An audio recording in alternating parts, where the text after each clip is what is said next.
What's up, everybody? This is the 2025 Range Rover Evoque Dynamic SE, and in this video I'm going to cover the exterior, the interior, take it for a drive and see what it's like out on the road, as well as talking about the kind of fuel economy you can expect, and then the pricing and how it compares to the competition. And those last two things are especially pretty interesting here for the Evoque. But as far as the styling, so last year it got a little bit of a refresh, very slight here to the front where it had some slightly sleeker headlights added, along with a slightly tweaked grille there, but otherwise the styling is still really sleek and really cool looking. You know, the Evoques were always evolutionary for this generation compared to the very, bold first generation, but I think they kept a good thing going here. They didn't need to change it very much because it just continues to look really, really well, and also ages very well. These cars were so futuristic looking that even here with this one now being around for about 5 years, it still looks really fresh, again, thanks to some of those updates, but also just the really good styling it had from the very beginning here. And this one also being the Dynamic SE gives you the sportier accents with the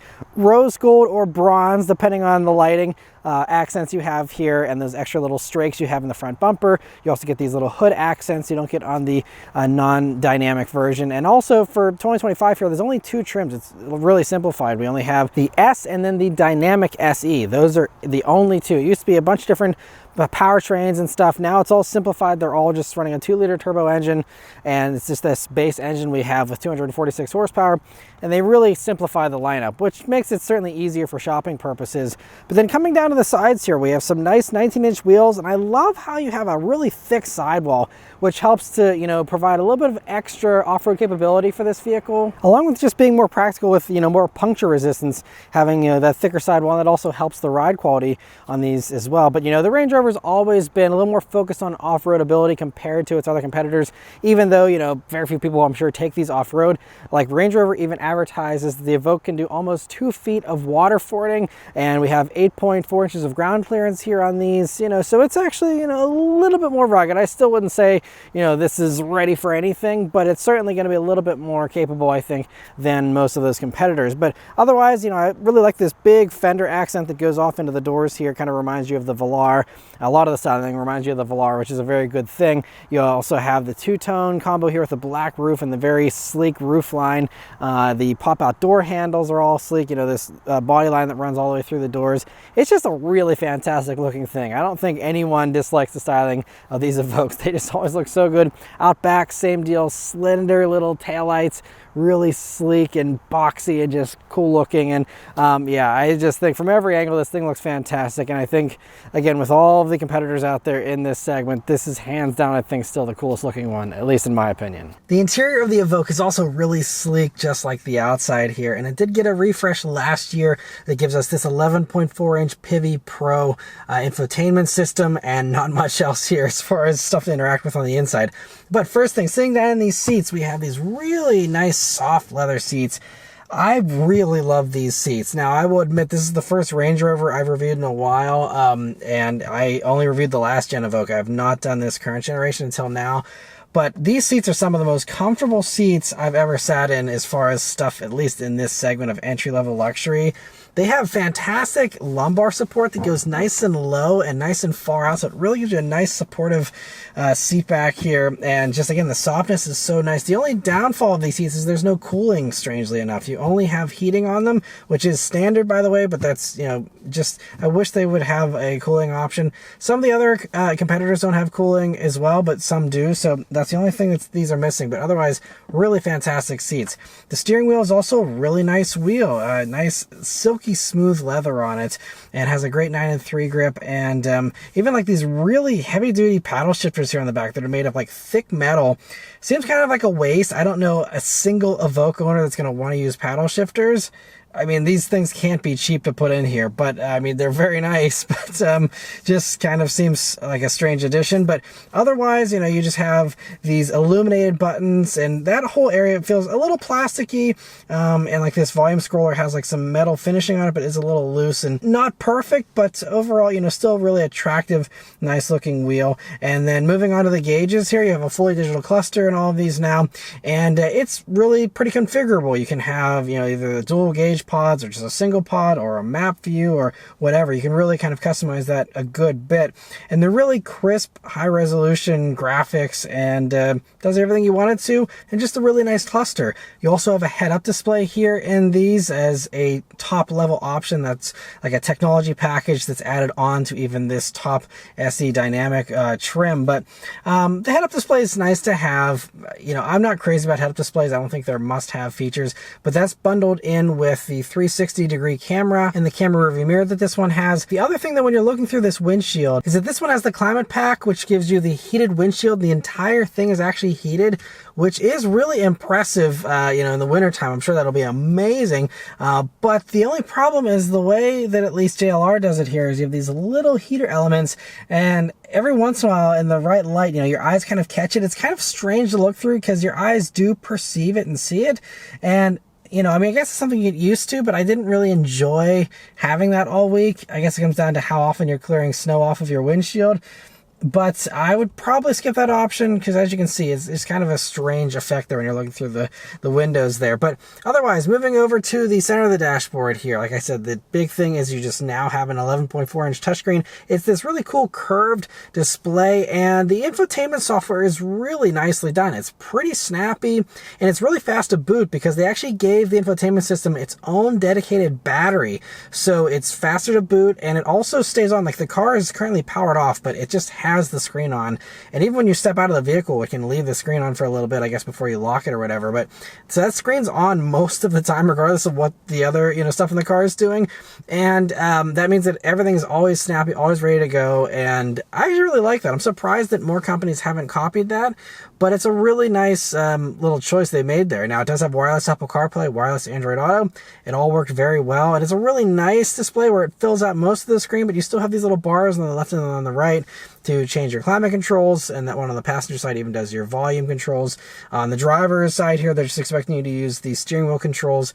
Would be nice to still see a volume knob, especially since, like, around the shifter here, you have the shifter and nothing else. Like, I feel like they could have maybe put a button or two in here and not ruined the design aesthetic, but regardless, I really like the infotainment system though, and it is cool how you can have, you know, all these different drive modes. And since this is a Range Rover, you have like the auto water fording sensing, so it can sense the depth there automatically. It also has hill descent control and, you know, all these other various modes to see what the, you know, all-wheel drive system is doing, and the status of the vehicle and all that. And, you know, really cool, even if, you know, that stuff you're never going to really use most likely. It's just nice to have, and you know, part of, you know, what you pay for with that Range Rover branding there. And so yeah, I think it's actually a really well done screen. And otherwise though, since they got rid of the traditional climate controls with this refresh last year, you now have a nice big bin here with a wireless phone charger, which is standard, by the way, and a USB-C jack in there, and another little tray as well. And then yeah, just your shifter, and then 2 cup holders. There's also this center armrest, and I like how it's split in the middle, so you can open up one side or the other without having to have your passenger lift up their elbow. And also, it's just you know, a good amount of space in there. It's pretty deep. You have a USB-C jack in there, and you know, nicely felt lined as well. And also, this center armrest is like covered in, like, it's almost like a neoprene. It's seems like it's a little bit more durable, but it's not straight leather or regular vinyl or anything. But it's actually has a premium feel to it. You have that same material here on the doors, which is nice, and even like the tops of the doors.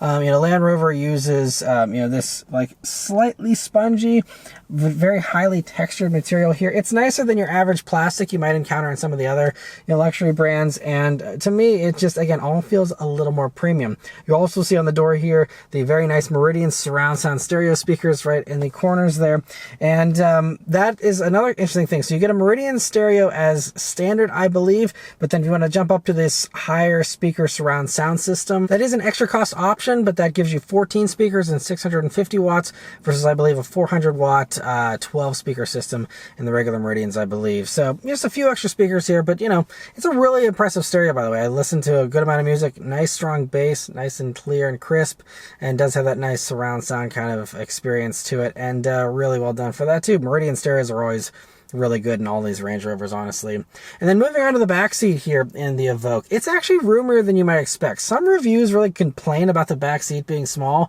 I'm 5'9", me sitting behind myself. I have several inches of legroom to spare, partially thanks to the cutout of those seats, but it's a lot of space for a vehicle, again, in this segment. I would honestly argue that it might be a little bit more than like a Mercedes GLB. I have no complaints with space. I think you can comfortably use this as a family vehicle as long as the front seat occupants aren't, you know, super tall. I think it actually should work okay. They also have their own air vents back there. They have their own USB-C jacks. They also have heated seats back there. I believe that is part of this top trim here, but they also have this panoramic roof, which that is actually standard. It's really great that, you know, you get that on all of these Evoques, and full dead center armrest too, with cup holders put into it. There's pockets in those doors, and yeah, I mean, it's honestly a nice backseat. It's comfortable, and yeah, I mean, there's not a ton of headroom, I will say that. That's, you know, just because of the slope of this roof. So if you're tall and you want to sit back there, you might run into some problems, but, you know, again, if you're under 6 feet tall, I think you should be okay.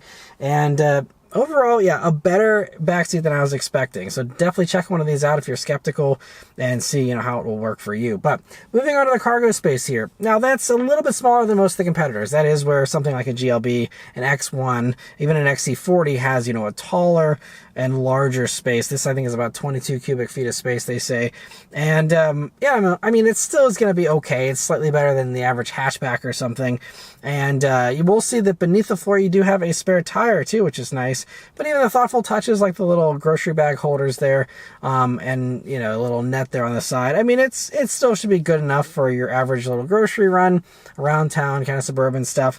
Might be kind of hard if you want to pack this in for a road trip, but outside of that, you know, I think it should be totally fine. But let's start up and go for a drive. The Evoque here has a Land Rover key. Their branding, you know, it's like, is it only Range Rover or is it Land Rover? It's still a little confusing, but it's still branded as a Land Rover here, technically. This one, of course, has the sticker, but otherwise, you know, a really nice key. Has some metal here on the sides, and just some like plasticky kind of rubbery buttons on the back there, but it's actually got a nice weight. Feels really substantial and not too big either, so a really nice key in my opinion. But of course, it is keyless access, keyless entry, and push button start. So you just leave the key in your pocket, hit the engine start button here, and it starts right up. All right, so setting off here in the Range Rover Evoque. So the first thing you notice about it, well, the first thing I think I'm noticing is that you have pretty good visibility. You're sitting up kind of nice and high. It feels like you're kind of on top of the car in a way here. And like the A-pillar, you know, since this is so raked with the, you know, windshield and everything, you have an A-pillar that is a little bit thick towards the base, but you can still see around it pretty well just because of the angle of it. And but it would be nice to see the mirrors go off onto the doors, you know, just to improve that visibility a little bit. But otherwise, you know, view out of the back is really good, especially with this one having, again, that technology package with the camera rear view mirror. But even if you didn't get that option, you still have a pretty good rear view, honestly, for how small the window is back there. I think you can actually, you know, see pretty well. Other things here to note, so this one here being the SE Dynamic has the adaptive dampers. They're a $1,000 option on the base Evoque S. Otherwise, you just have passive dampers. But the ride's been really smooth all week. I think a lot of that is also thanks to, again, the nice thick sidewall on these tires, which I think these wheels still look great, even though, you know, the trend these days is to go for gigantic wheels and tiny little rubber band tires. I really think that this has such a great ride, and compared to some of the others that have dynamic or sportier versions that often do have larger wheels, I think this is going to probably be one of the smoothest rides of the bunch, and having those adaptive dampers here certainly helps. And yeah, other things here, so brakes have a good amount of response to them. They're a little bit squishy, not quite as responsive as some of the other competitors, but they've been totally fine all week. I've had no issues with it. Throttle response is also pretty good. The only thing I will say, though, about acceleration response is that we're running a ZF 9-speed automatic, and anyone who knows anything about ZF 9 speeds knows they're not the most responsive, and it's not a great transmission. It's fine, and in this application, I mean, it gets the job done okay. It's just that there's some thinking that sometimes has to happen with the transmission where, you know, I'm starting off from a stop and it's got a little bit of a delay, like, does it want to start in first or second, and it doesn't really know, and then there's this little bit of a lag that sometimes can get aggravating if I then give it extra gas, being like, what are you doing, come on, and then it gives me too much of a response, and then it just, you know, it can have a little bit of a guessing game to it. I think that's something you can learn and get used to. And over the course of the week, it's been a mild annoyance, but it hasn't driven me crazy or anything. So you know, test drive one of these, see what you think, and I'm sure that as, you know, these vehicles get broken in and it learns your behavior a little more, it might get a little bit better, but just hasn't been a perfect experience as far as that goes. But it is pretty nice and quiet and, you know, very refined in here. Feels very luxury car appropriate for sure as far as all that stuff goes. And there is no sport mode here in these. There are drive modes, but sport is not one of them. So we'll just turn that onto this back road here and see how it does. Here we go. See how it's like a little bit of delay and then it starts to go. And then it gets up and moves pretty nicely. So we have a 2-liter Ingenium turbocharged 4-cylinder is what Land Rover calls it. It does 246 horsepower, 269 pound-feet of torque. 0 to 60 time is about 7 seconds or so, which is notable that is a little bit slower than most of the competitors. Even if the competitors do similar horsepower, or even some do a few less horsepower, a lot of those are mid to low 6 seconds for the 0 to 60s. Again, no one's buying this to be a drag racer, but just, you know, letting you know that, you know, when you're racing someone from a stoplight or something, you know, the X1 or the GLB might have a slight advantage there. Otherwise, though, you know, this road here we're on now usually generates a little more road noise, and you hear a little bit of that, but, you know, it's honestly not too bad.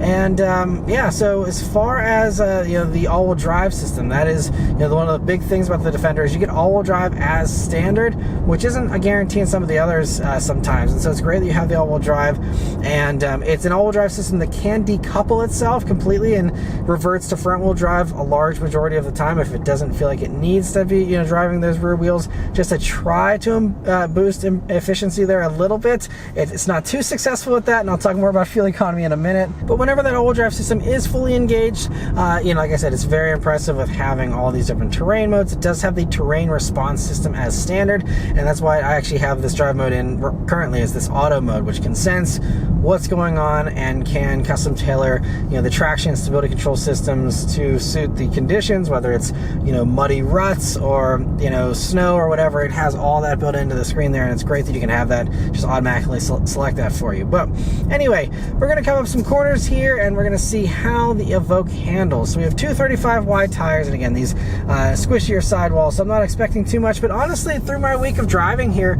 I've been pleasantly surprised on, you know, the other roads that I was driving on, that this actually handles better than you would expect as well. It actually is quite good handling, and I've enjoyed taking it around corners all week. I mean, again, it's no sports car or anything, and some of the other more dynamic competitors, like, you know, the M sport version of the X1, you know, might be a little more fun. I haven't sampled one of those to you know, verify that myself, but, you know, it's I think honestly better handling than a GLB. I think I enjoyed going around corners in this a little bit better than that. Everything just feels nice and tight with the suspension, and it just feels, you know, pretty flat. It's also fairly lightweight feeling, which is kind of uncommon for this segment of vehicle, you know, these luxury ones in particular. But this weighs, I think, like 30 pounds, so, you know, a little bit under 4,000 pounds there, and it's just, you know, a manageable, friendly vehicle to take around corners. Of course, it is not going to be rear biased or anything at all, so it's not going to be sporty as far as, you know, power delivery. They do say there's brake-based torque vectoring, so I think that's kind of what's helping this to kind of tuck the nose in a little bit better and feel a little more eager to go through those corners. But again, it's no sports car. I'm not going to dwell on it because no one really cares, you know, when you're shopping for something like this. But just know that it handles corners confidently and capably, and you won't have any complaints there, and, you know, you still have a really great ride. I also actually really like this engine. Whenever it is in the right gear and is doing what I'm, you know, wanting it to do, which is most of the time, whenever it is doing that, though, I mean, it's a nice, strong engine. It's got a good mid-range to it. It's willing and eager to rev, but just, you know, even in the lower RPMs, you know, pulling at 1,800 RPMs and leaning into the gas here, it gives you a nice little shove of power. It's a really well-tuned engine, in my opinion, and yeah, you don't really hear a whole lot of love for the base engine and these, you know, but it's actually really well done, and it kind of makes sense why they dropped the higher performing version of this engine. They used to offer a 296 horsepower P300 version over this P250, but it had like a 48 volt mount hybrid system, you know, but it was still using this same engine as a basis, and I think most people just were like, well, I'm getting the same engine anyway, might as well just stick with the regular one. And I think this is, again, totally sufficient, and so there's no need for any extra power in these, honestly. And now out on the highway here in the Evoque, it's a pretty nice cruiser as well, you know, not too much highway noise for something in this segment, I think. And again, it feels a little quieter than like a GLB, I think, in my opinion. But Other things here, so as far as standard safety tech you get here in these, it comes with basically everything. The blind spot monitoring, automatic emergency braking, lane keep assist, all that stuff is now standard. I believe adaptive cruise control has also now become standard for 2025. I saw some other stuff suggesting it had been still an option, but I looked at the configurator and there's nothing that says that adaptive cruise is an option on these, and there's no way to specify it on the options list. There's nothing that says that the SE Dynamic gets it and not the others or anything, so I believe it is standard to the best of my researching abilities.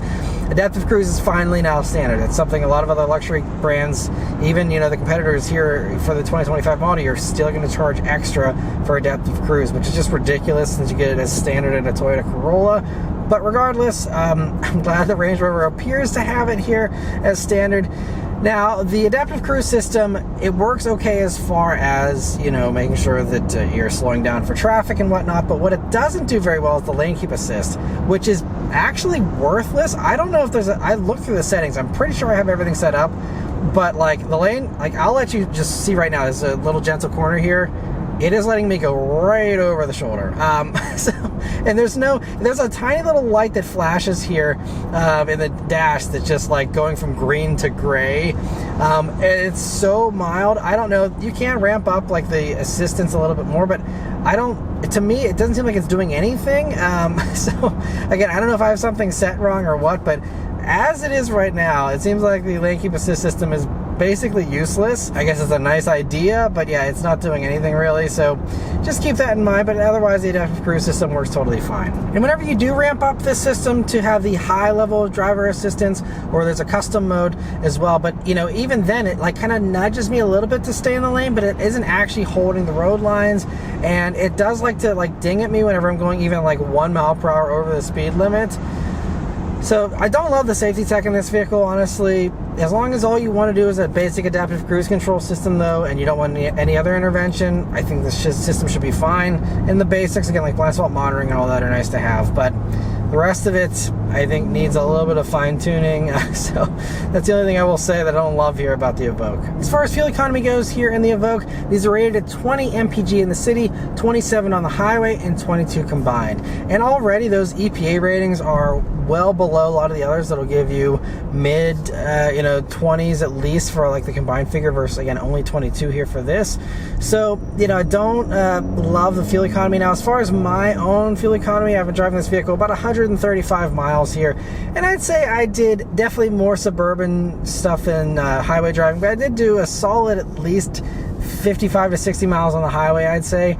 And so not quite the combined figure, but close to that. And I'm actually getting 23.3 mpg, so I'm beating the combined figure even without doing enough highway driving to really qualify for that combined kind of rating. So it's actually overperforming slightly with fuel economy. Again, I can't say that I'm proud of getting 23 mpg in a 4-cylinder turbo small SUV, but it is what it is. I'd love to see a hybrid version of these someday. I believe there's plug-in hybrid variants elsewhere in the world. Maybe we'll see something like that at some point down the road. But for now, just keep in mind that yes, it's not a super powerful engine, but that doesn't help you with the fuel economy at all, because again, still 23 is nothing super impressive, but hey, at least it's overperforming.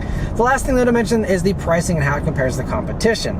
Now, as far as pricing goes, these start just over $51,000. I think it's $51,175, and then this one, as tested, is almost $62,000. And it's kind of interesting because again, the SE Dynamic just really adds the sportier styling and a few other little minor things, but it seems like again they've really made most everything standard, and it's really impressive with the amount of standard stuff you get, like this panoramic roof, the heated seats, and all these other nice features are all standard. So really the main option packages are like a climate pack for that heated windshield, and then the technology package again for the 360 camera, the head-up display, and those kinds of things, the camera review mirror, so there's those packages, but those packages are also available on that base $51,000 Range Rover S. So as long as you don't need the sportier styling of the Dynamic SE, you can save yourself a good bit of money just going for one of those, and doing the same options that you get here on this. But even if you do take it easy on options, even if you just do go for the less sporty looking version of this, It's still a little bit of a premium price-wise over most of the competitors. Now, the Mercedes GLB is only about $500 less, so GLB is kind of just as bad with kind of being on the upper end of the pricing spectrum compared to the competition. But like, you can get a pretty much fully loaded BMW X1 28i xDrive with even the M package on it for the sportier styling, to kind of match the sportier styling of this, and you know, has all the same options equipped as this does, and those as equipped come out to about $51,000 all in, which is again the starting point of an Evoque before you add on all those options. So X1 way undercuts this, like a lot. And it's a BMW still. I mean, we're not talking about, you know, like some budget luxury brand or something. We're talking about a BMW, and, you know, it has very impressive tech as well, more space, you know, a lot of other nice perks to it. I mean, all of these competitors I'm mentioning are all, like I said, can be probably a little bit faster, even if they're not necessarily more powerful, but they're all a little bit faster. They're all going to be a little bit more spacious, and they're also going to have better warranty coverage. That's the other little thing, is that this only has a 4-year, 50,000-mile warranty for everything. It's like the bumper to bumper thing, but it also includes the powertrain, versus most others have a 5-year, 60,000-mile powertrain. And you know, Range Rovers typically don't have the best reputation for reliability as well. I'm not saying you can't have a good experience in one of these. By all means, there's people that I'm sure have great experiences and these turn out to be very reliable for them. But, you know, they're not going to be quite as reliable as some of the more reliable brands out there. And so, you know, the fact that you don't have the warranty coverage that's as long, and the fact you're paying a price premium, just makes this a tough sell outside of, you know, someone maybe leasing one of these that'll, you know, be done with it before that warranty's ever up. And while the BMW might be the best deal compared to all of these, that's not the only one that severely undercuts this. There's also like the Volvo XC40. You can get one of those, again, fully loaded for like $52,500. Also has a quicker 0 to 60. Now, I will say that the tech in the Volvo is less impressive. You have a more dated, less large screen than this, and you know, I mean, it's also a subjective thing as far as styling and all that.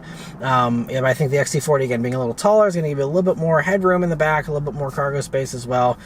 You know, so it gives you the same kind of perks as the X1 for a similar price point. If, you know, the BMW isn't your thing, just know there's the Volvo as well. And it's also worth noting that once you're getting up into the 60s or even high 50s, you're kind of stepping on the toes of the next class up with the compact, larger luxury SUVs. You know, we're talking BMW X3s, you know, things like that. And some of those lower priced ones actually can still undercut this. Like, for example, you can get a Lexus NX if you do want something very reliable. Lexus is, you know, one of the best. You can get the NX 350, which has more horsepower, 275 horsepower. It also has the F-Sport handling package, so it has adaptive dampers, even a little bit sportier than this. Obviously, it doesn't have the same off-road capability. You know, no one's going to beat the Range Rover on that, and that's really, that and the styling are the two real, you know, things where this has the competitors beat. But, you know, that Lexus, you can get, again, more space, still has a huge 14-inch screen, bigger than this actually, really good tech and all that in that Lexus NX, and those are like 57 and change.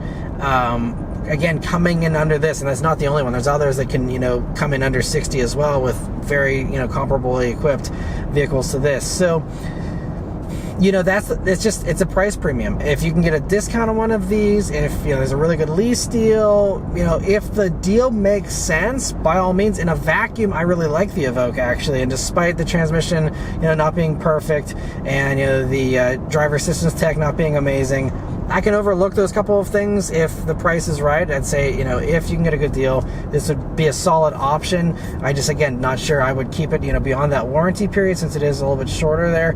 But outside of that, you know, I think these are a really nice little vehicle here, and I've really enjoyed my week with it. But anyway, that's all of my thoughts here on the Range Rover Evoque. Let me know your thoughts on it in the comments below. Huge thanks to Range Rover for providing me here with this vehicle to review for you guys today. Yeah, thank you all very much for watching. I'll see you guys in the next one. Take care.